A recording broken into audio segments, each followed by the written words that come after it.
まだモチザンドワンダースの話すんのもうだいぶ前に終わってんでどうしても私のウォッチーズ&ワンダース2026のベスト5を発表したいんです。いや、前に動画作りましたよね。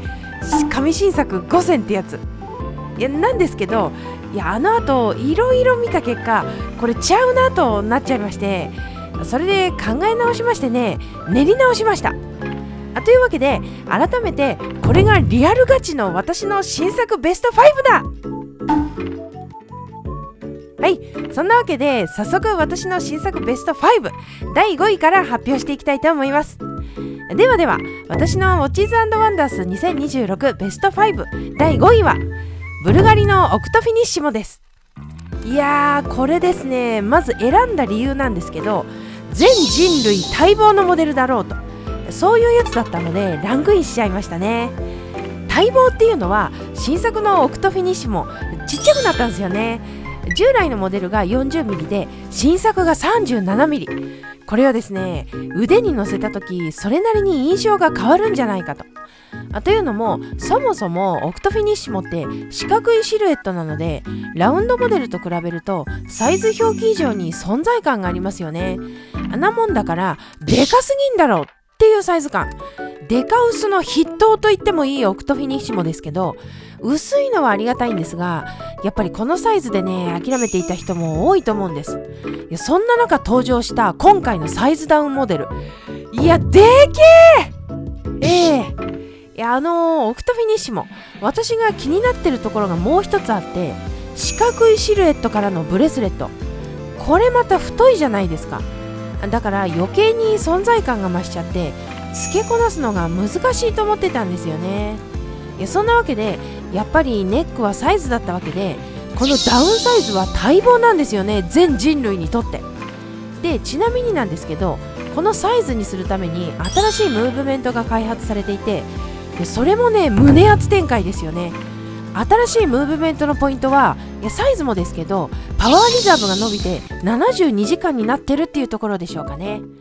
それでケースサイズは小さくなったんですが、逆に厚みは増えていて、従来のモデルが 5.15mm に対して新作が 6.45mm、1.3mm 厚くなってるんですが、十分薄い。そんなに関係ねえって感じですね。しかし改めてデザインを見ると、ローマ数字の12と6がドンと配置されていて、それ以外はバーインデックスっていうシンプルな顔つき。ブルガリにも通じる上品さを持ちつつ、スポーティーな雰囲気もまとったこの感じがいいなって思っちゃいましたね。はい。そんなわけでブルガリのオクトフィニッシモを第5位とさせていただきました。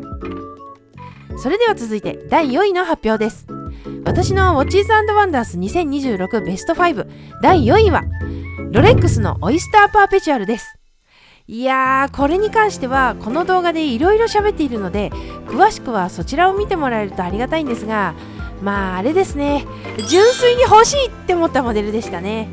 いや、オイパペってベースがシンプルなんで、少しひねりのあるデザインも合うんじゃないかと思うんですが、そこにこのコンビモデル、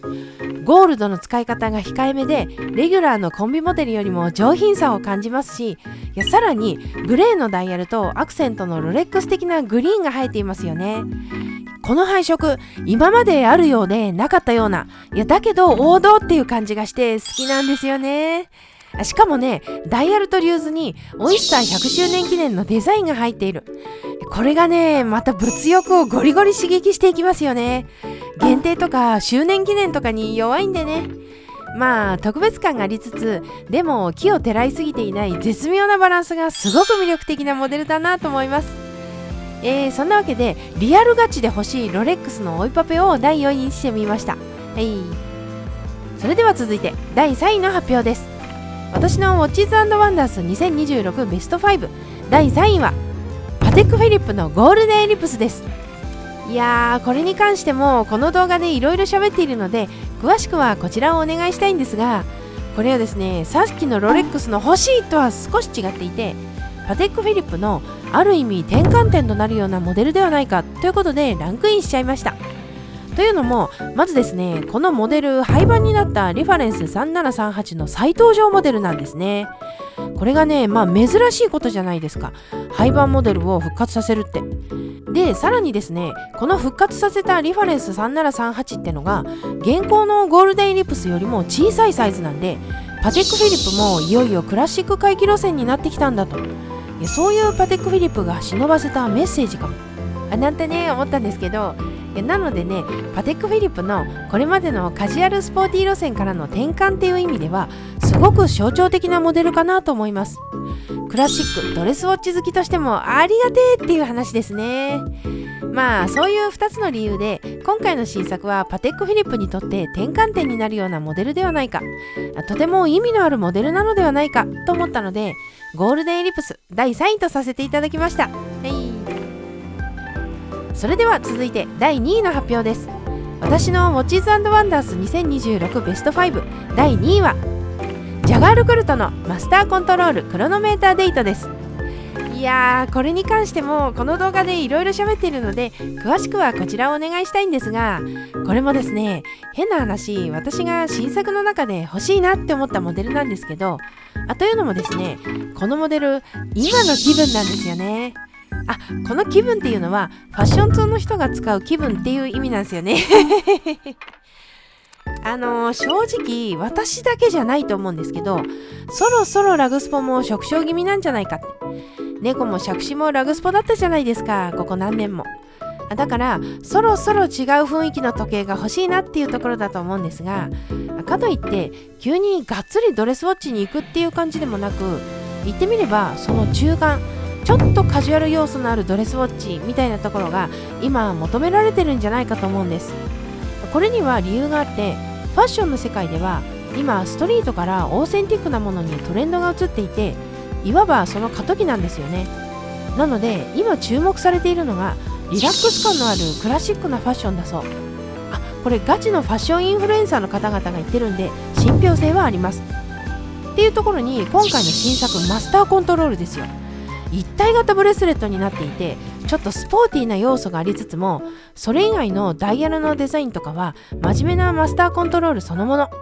このね、絶妙なバランスですよ。これがね、めちゃくちゃ今の気分。しかもこのデザインなもんですごくビジネスで使いやすいですよね。こういうのは特に大人の男性にぴったりだと思うんです。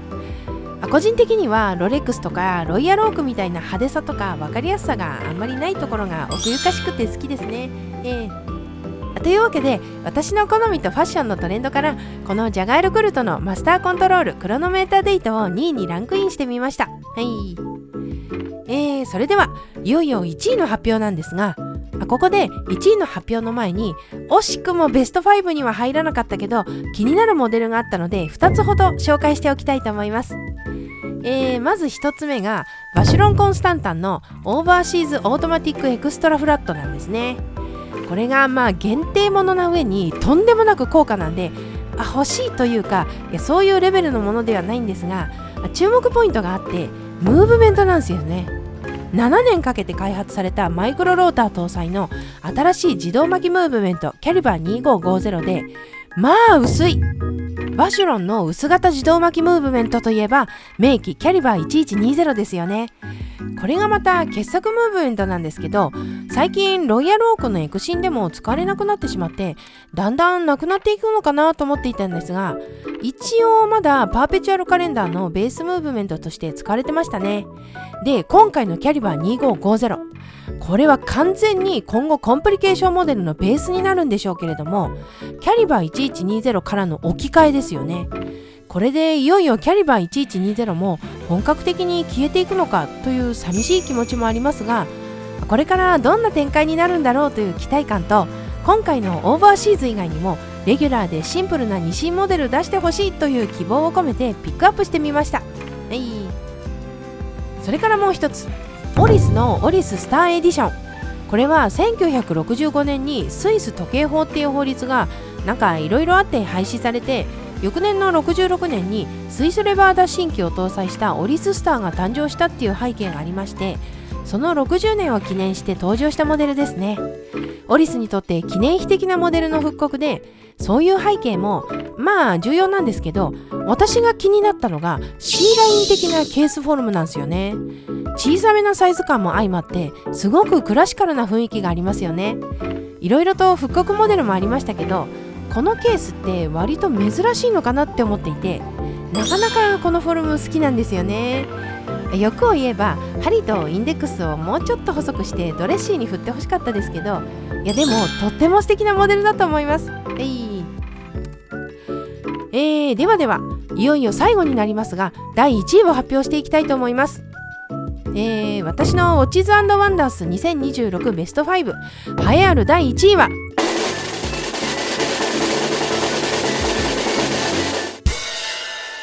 ショパールの LUC1860 です。いやーこれね、待望の新色、待望の定番色、もうこれをどれだけ待ち望んでいたか。その辺の熱い思いはこちらの動画で語っていますので、気になる方はチェックしていただきたいんですが、この3年間吠え続けてきましたからね、新色を。それが今年来たってことで、いわゆるカタルシスドバドバですわ。で、なんでこんな大興奮しているかというとですね、そもそものオリジナルの LUC1860、1996年に登場したモデルなんですけど、これが超傑作で、ショパールがガチで作った高級時計。特に注目だったのが傑作自動巻きムーブメントの LUC1.96 でしたね。もうこれが私が時計好きになった初期に憧れだったモデルで、とっくに廃盤になっていたんですけど、3年前に登場した LUC1860 はその正統復刻モデル。もう復活した時は歓喜でしたね。これ当然ムーブメントもいいんですけど、顔つきもね、王道のドレスウォッチ前としていて、しかもただの復刻じゃなくてデート表示がなくなってよりシンプルになって帰ってきました。ただダイヤルがサーモンカラーであんまりピンときてなかったんですけど、今年の新作はアリューズブルー、まあ控えめに言って最高ですね。そんなこんなで私の思い入れ込みで LUC1860 を第1位にさせていただきました。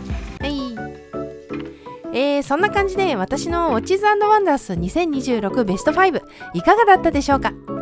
私は結構欲しいモデルもあってなかなか良かったんじゃないかなと思っていますが、最後にですね、今年の新作軽めに総括してみようかと。まずはこれだっていうめちゃくちゃ目立った新作はなかったのかなと思います。もちろん話題になるモデルはありますけど、すごく盛り上がったっていう感じではないのかなと。とはいえ周年記念系とか限定モデルは相変わらず強かったですね。動画の中で紹介したオイパペとかオーバーシーズはもちろんですけど、ノーチラスとかデイトナとか、あとはカルティエのプリベも良かったですし、ゼニスの GFJ もね、新色が出たりして、まあ欲しいのが目白押しという感じでしたね。それからトレンド的なところに触れてみますと、小型化の流れは加速しているように見えますね。私がベスト5に選んだやつも結構そういうのが入ってますし、なので小さくて薄い時計ですね。このチャンネルではチーウスって言ってますけど、そういうのが引き続き熱いだろうと。それからこれも今に始まったことではないですけど、ダイヤルカラーのバリエーションが本当に増えましたよね。しかもただ増やしてるんじゃなくて、 LUC1860 のアリューズブルーみたいに意味付けとか付加価値がつくように工夫しているように見えますね。そういう意味で小さくなってカラフルっていうとジェンダーレス化とも言えますよね。まあ今年の新作に関してはそんな風な感想を持ちました。